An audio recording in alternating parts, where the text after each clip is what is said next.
So, Mark, I was talking to one of my favorite people in the world, Matt McCraw. Yeah. And he's a pastor in Bartow, Florida.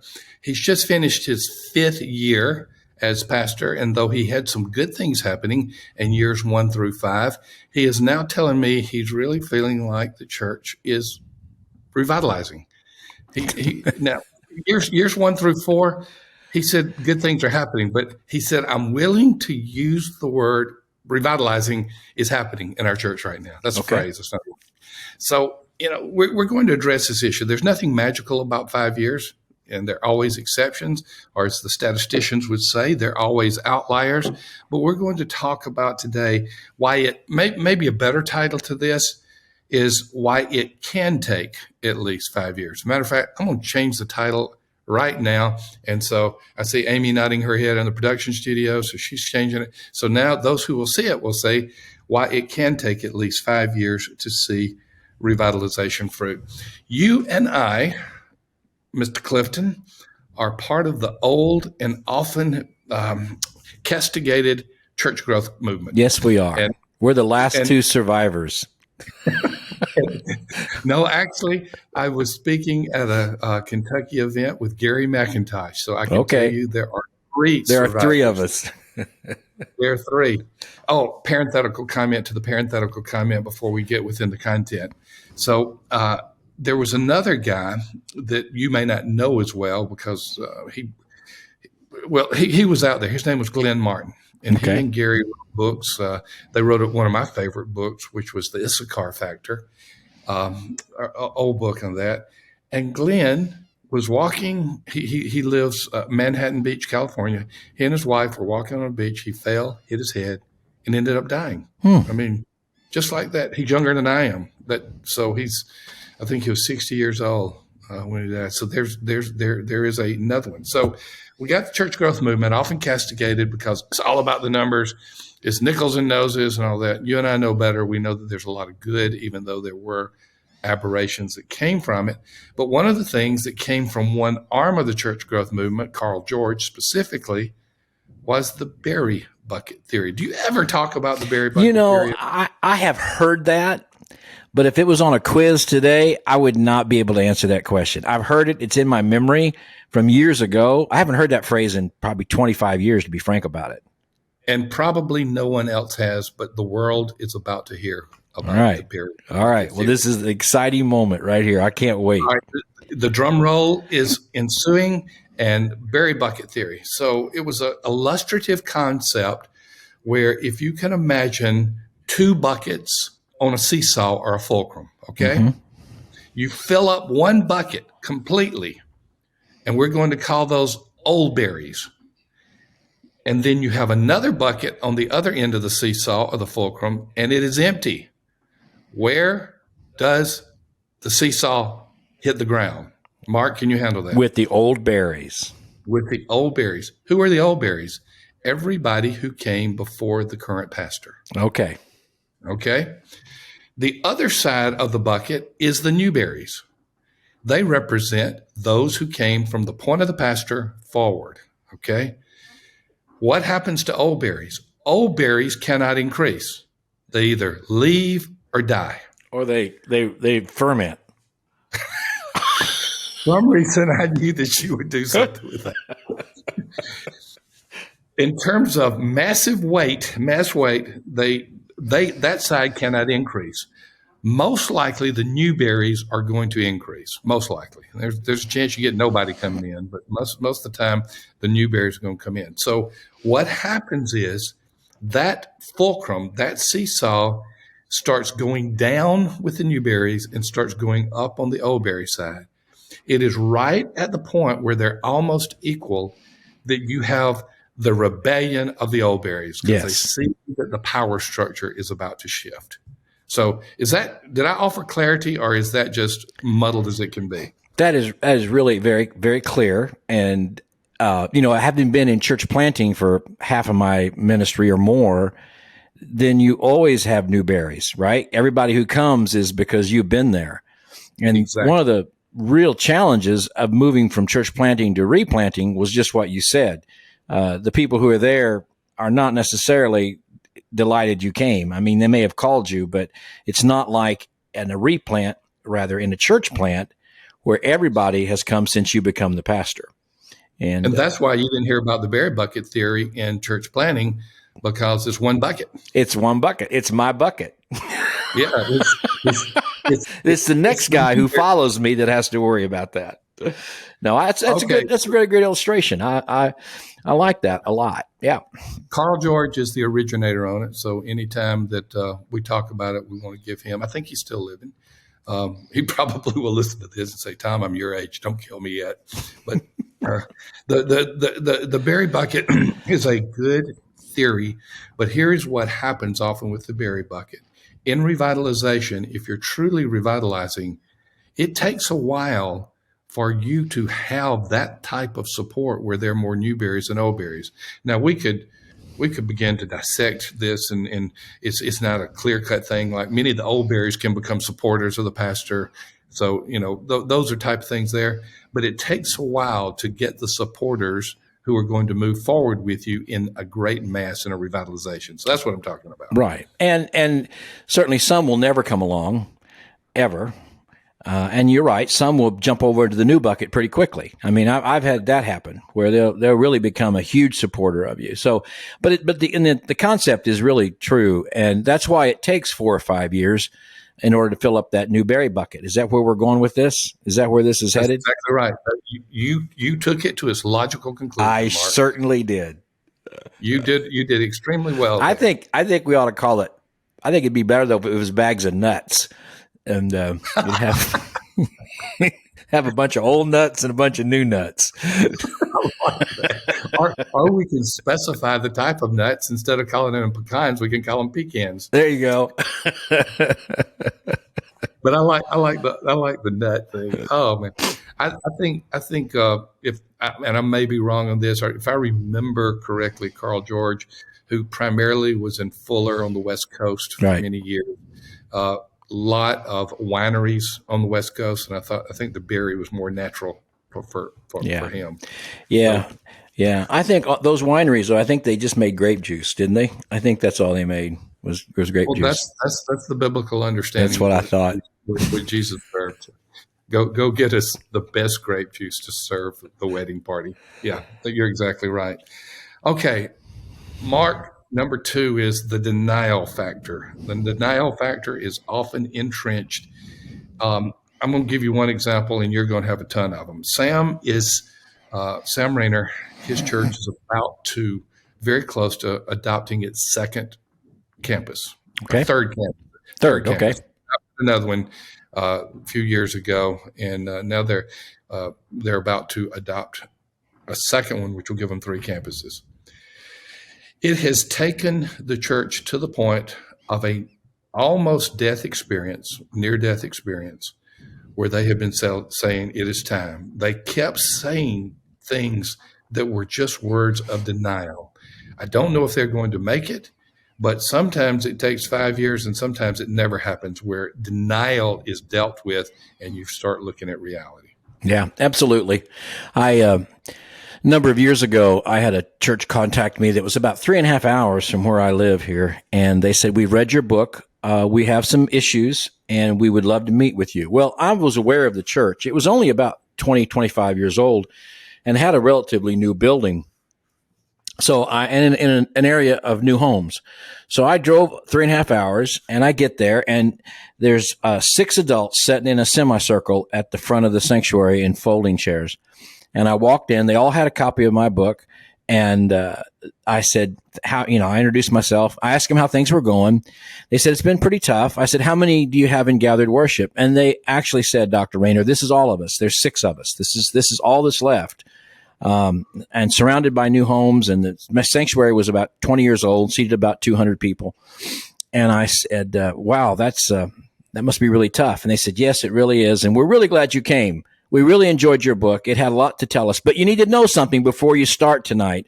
We are not one of those dying churches." So, and I wanted to tell them, yeah, you actually are, but you couldn't convince them of that because, the only thing they needed, Dr. Rayner, was the right pastor. and they wanted me to Yep. help them find the right pastor. And they wanted to help me find a way to fund the right pastor. If I could So just they give just them the money and give them the pastor, everything would be yes. all right. Oh, therein lies another thing that we discussed on many things, and that's the silver bullet syndrome, but where just the right pastor makes everything perfect. Right. You But wouldn't total get- denial of their real situation. I get that all the time. And there's many occasions, just like Sam experienced, where a church will reach out to another church and say, I think we need some help. And so you start that conversation, and they don't realize how desperate they are yet. And they don't want to give up control. They don't want to change their name. They don't want all these other things, realizing that if they don't do that, they're not going to have any future whatsoever. But they just haven't come to that realization yet. All right, I want to put 3 books in the show note, and I'm talking to Amy on this. She's in the production area. For those who are wondering if they are in denial or not, your book, Mark, which of your books was that you just mentioned? Well, Reclaiming Glory, and January 2023, it's brand new stories, new questions at the end of the chapter, new videos to go with it. So if you've got the old one, it's a good one, but the new one comes out January 2023. All right, we'll put that in the show notes.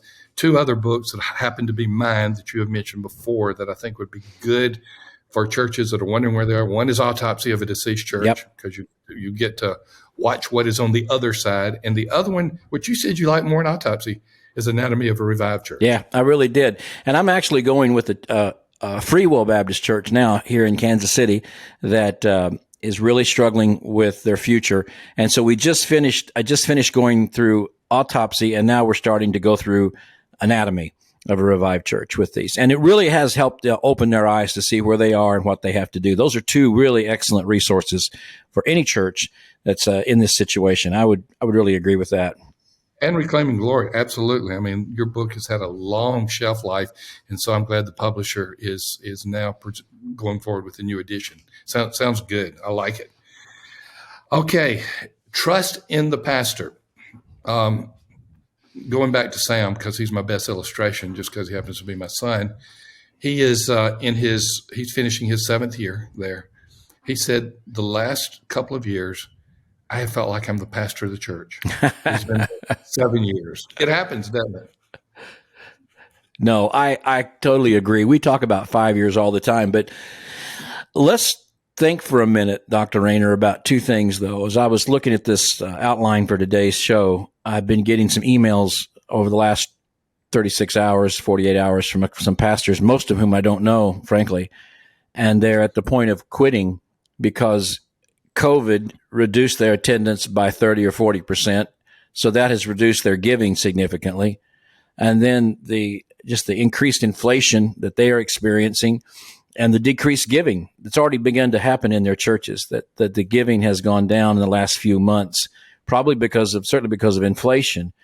And so the combination of all those things, this is what I'm getting at, has made it really difficult for guys to stay through year 5, maybe harder than it used to be, financially and number-wise. COVID changed that dynamic. They might have been running 40 in needing revitalization, and after COVID, they're at 20. Well, that's almost a death spiral. We've talked about that before. And then you add to that financial pressures from your family and from inflation. And there's some guys who say, I just can't stay 5 years. It's just not possible. And so that's another dynamic that comes that if you can't stay 4 or 5 years, you don't ever really get to that point that Sam is at. We say all the time, you preach, pray, love, and stay. And staying is critically important. And ironically that you mentioned that, at Church Answers, where we have our community gather on a regular basis called Church Answers Central, one of the posts that today just broke my heart. I'll just give his first name. His name is Don, but he has been such a faithful pastor in New England in a non-denominational church. And basically he said, guys, it's about over. He doesn't even take a salary. He works full time at another job. He said, I don't see any way we can keep the doors open. And he gives some of the factors that you just explained. And so it breaks my heart to see situations like that. Yeah. But in Don's case, I don't know what seminary he went to. I know it was not a Southern Baptist seminary because he said he has tons of student loans as well that he has to deal with. Tough situation. Breaks my heart. Yeah, I agree, and it's not unusual. And I hear guys that want to be pastors. I speak in seminaries and travel around, and I'm grateful they do. But I think sometimes they don't necessarily know what they're getting into, and probably good that they don't. But it can be really, really challenging, especially in the times which we are right now. So but staying is 5 years. I mean, it is so absolutely critical, because you just, part of it is the bucket. You're right. The berry bucket begins to fill and the equilibrium begins to change. The other part of it is you've gone through a lot of life with those people. You've been through their crisis. You've been at the hospitals with them. You've helped them through some counseling with their children or with their marriages, and that just connects you and bonds you to them. And you can't do that just by showing up on Sunday morning and being there for an hour with them. It's as you walk through life with them over a period of years that really you become their shepherd, their pastor. That's a good segue to the fourth point. You were talking about personal fires that have been put out, or personal needs, people who've had loved ones die in tragedies and things where you're with someone at a time of great need. But also during those 5 years, most pastors are putting out just church fires, conflict, facilities. Yep. It may not be a literal flame, but it feels hot. Yeah. And so they're spending a lot of time just putting fires out. Right. And just like we say, sometimes the first 5 years, you're just stopping the bleeding. Yes. You're not really. Well, we got the metaphors. We got the fires. We got the blood. Listen to the metaphors that are, and here's an augment to the metaphor. Listen to the metaphors that are flowing. Blood, That's true.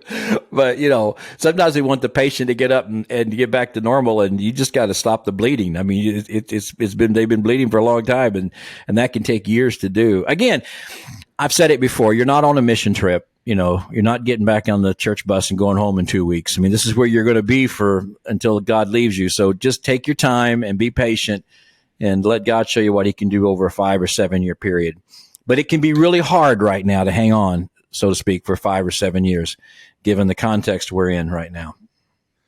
Mark, at the time we're recording this particular podcast this week, I was in East Texas with several pastors, and these pastors just, you talk about being encouraged by pastors. They're not in denial. Many of them know that they are in serious trouble. And here's what they're doing, what I'm doing with them. They said, we are going to start with trying to reach people with the gospel. We're going to start with evangelism. I introduced to them something that will come out of Church Answers in May of 2023 called the Hope Initiative. And basically it is let's put prayer and evangelism and love and hope together. And let's begin there. We know we got to deal with problems, but let's begin there with that issue. The early church had a lot of problems. They were in antagonistic culture. Jerusalem, the Greco-Roman Empire. They didn't have a building, so they didn't have building problems, but they had to find a place to meet. And it wasn't that long before they started getting put in prison and killed. But what were they doing? They were keeping the gospel at the forefront. So in many of these churches, it takes a while for that evangelistic momentum to begin to grow. Right. And that is the cure for all that ails you. I mean, it truly is seeing men and women and children come to know Christ and their lives transformed. That's what we're about. And that changes everything. And sometimes we're just so worried about holding on and hanging on and paying the bills, we forget why we're actually there. And I've been there and done that. And that's what the adversary wants us to do. He wants us to forget about that and focus on the inward stuff. When Paul wrote to Timothy in 1 Timothy, and obviously Timothy's thinking of leaving, and when Paul gives him instructions as to what to do, one of the very first things he says to do is to have men pray with holy hands lifted up for the whole world to know the gospel. So here's a church that's got problems and issues, and the pastor's wanting to leave. And Paul says, well, first and foremost, pray for the whole world to know Jesus. In other words, change your perspective a little bit and know why you're here and what you're doing. And I think sometimes we come into our little church and it's struggling and having a hard time. Maybe the best thing you can do is just get them to pray big, huge prayers that the whole world gets to know Jesus and they're a part of that, and help focus on what the Great Commission is and why we're really here.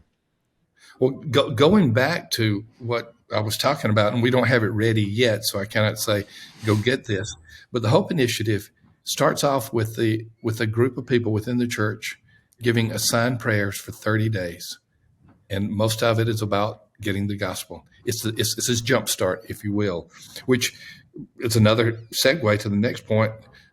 Prayer has to move from perfunctory to desperate. And desperate does not mean that you're giving up. Desperate means you're finally saying, I need God. Yeah.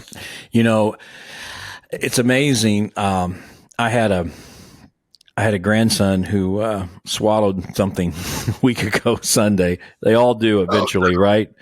And he turned out just fine. It was okay, but at first it was a little iffy. They take him to the hospital, and it was kind of stuck. And so what do? I mean, immediately, right? You pray, and you pray really hard. And I showed up at the hospital, and you pray really hard because you're not praying out of not hope. You're praying because you know there is hope there, and you're desperate in your prayer. And right. I thought about that. I thought about how have I been that desperate before I preached that I would pray that the power of the Holy Spirit would be upon me and that the gospel would be made known. I mean, I was praying pretty desperate for my grandson. And so I think sometimes you're right. It's that desperation. And you get the sense, and you look at the first century, that they prayed with that kind of desperation and that kind of passion.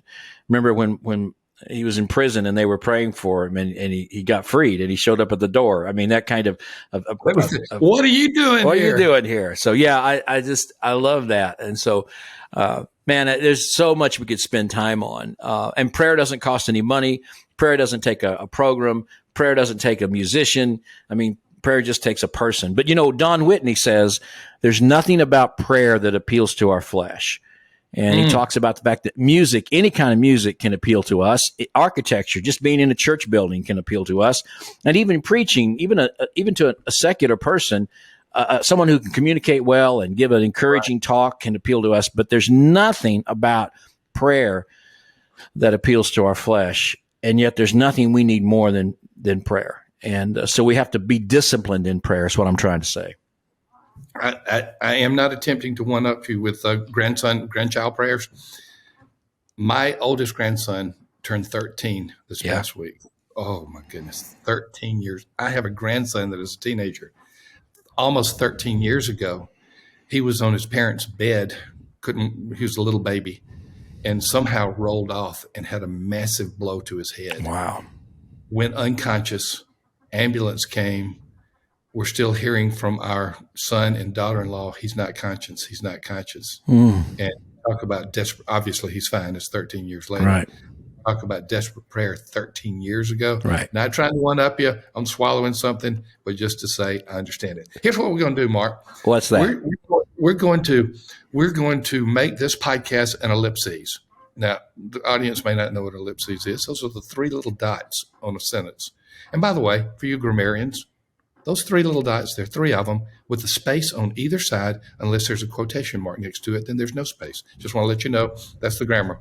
We're about to do an ellipses because we want to continue this thought in the next episode, which is 1 week from now, episode 276, and we're going to talk about finding the low-hanging fruit. Because in the short term, you can find low-hanging fruit, and you don't have to wait 5 years for that. So we're going to make that transition. We'll be back next week with the inimitable Mark Clifton, the incredible Mark Clifton, the international harvester hat Mark Clifton, and Rainer. And we'll see you in the next episode of Revitalize and Replant.